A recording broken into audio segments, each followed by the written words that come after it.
the right to education is not being implemented here. Although we have a lot of the government's programs like Sarva Shiksha Abhiyan, we have ICDS, which stands for Integrated Child Development Scheme, we have the National Rural Health Mission, but none of these programs are actually including children with disability.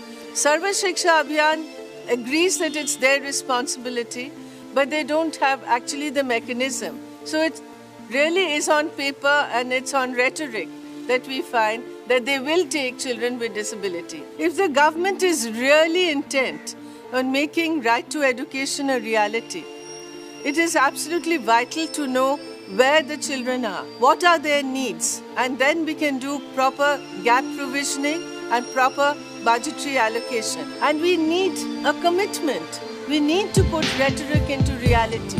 We need a Sankalp. Shiksha Sankalp is being rolled out in Pelhar, a cluster of 22 villages in Thane district and in the municipal A ward of Mumbai city.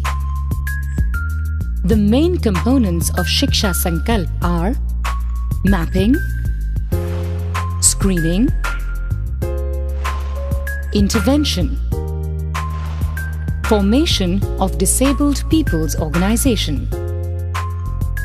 In the Shiksha Sankalp project, we tried to look at the children with disabilities, how many are there and what are their needs.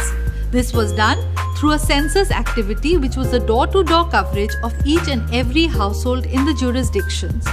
Based on the findings of the mapping exercise, we launched on the screening activity. It is important to assess or screen them for their individual needs. Secondary screening must involve professionals across disability.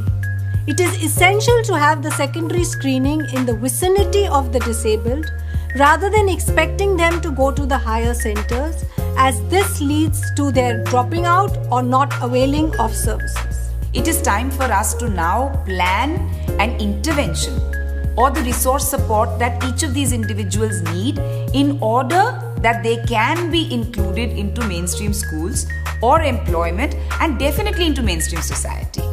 We can be empowered.